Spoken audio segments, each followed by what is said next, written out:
Hello, in this video we're going to talk about the calendar settings for APDL. Go ahead and open the calendar settings page now. When we first open it, we have sync to calendar and we have a toggleable selection. It's currently off. I'm going to go ahead and turn that on if you want to use calendar sync, where APDL will sync all of your events to your calendar. You're going to need to turn that on. When I turn that on, all the settings down here at the bottom become enabled, and I'm able to choose a calendar that I want to sync with. In this case, I'm going to use this calendar called Test Calendar. You can tap that and choose from any of the calendars that are installed on your phone or your iOS device.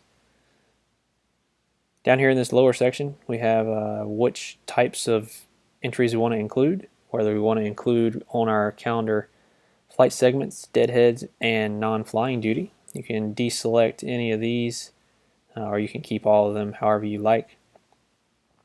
Then we have delete and resync events. We have a little arrow to the right indicating that there are multiple options under each one of those.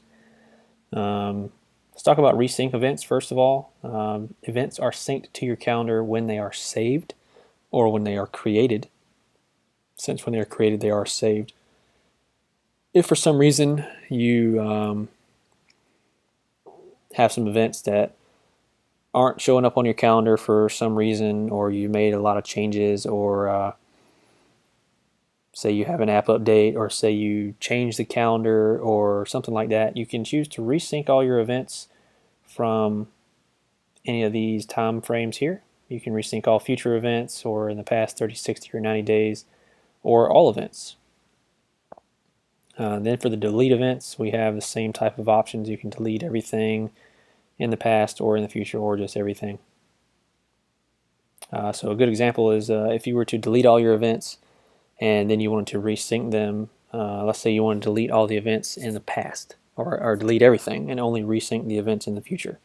You could delete all events and then you could go back to resync events in the all future events.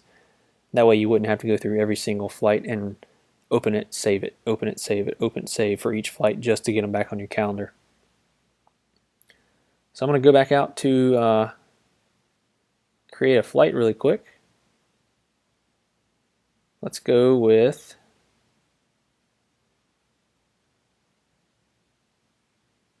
create a new flight here on the 27th.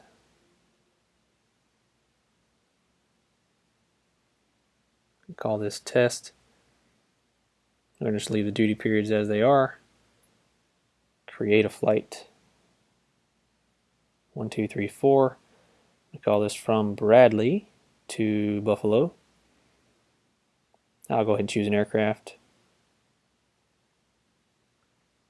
Scheduled time, we're going to call that noon. And let's say it's a long flight, we're going to call it 2 p.m. I can go ahead and save that flight.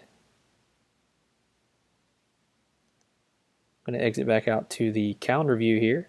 27th, I now have a flight entry. Just a quick note about my calendar here. I am currently in the Central Time Zone, so all my calendar times are showing up as Central Time. Since my flight is in Eastern Time, those times are offset by 1 hour from what I've entered in APDL, and that's because of the settings on my phone. My quick summary here shows the flight number 1234, Bradley to Buffalo. Block is 2 hours scheduled. I'm the captain pilot flying for that flight. It is an undefined type. I didn't choose an aircraft that had a type assigned to it. And then there's the tail number, which is cut off a little bit here. If I open the detail on that, I get a little bit more detail. It shows me the time frame that it comes up in, which calendar it's attached to, and then I have this link here in the notes section where I can tap, and it'll take me straight to APDL for that flight. And there it is. So we had the scheduled times entered. Now, one nice thing about this is if I put in actual times, let's say we left late on this flight, 12:30. I'm going to skip over the off and on, and let's just go with, man, we were really delayed. It took us all the way till 1600 to get there. I'm going to go ahead and save that. Go back out to the calendar here.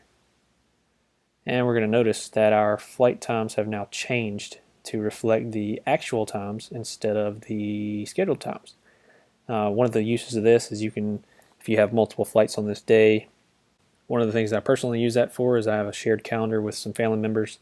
They can tell if my day is becoming delayed or if everything's running as planned, and if they can contact me or whatever. So it's a really nice way to keep your calendar updated automatically. You don't even have to think about it. APDL does it all for you.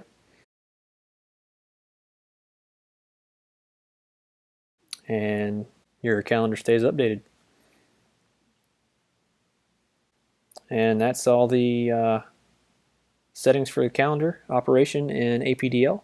Thanks for watching, and come back for the next video.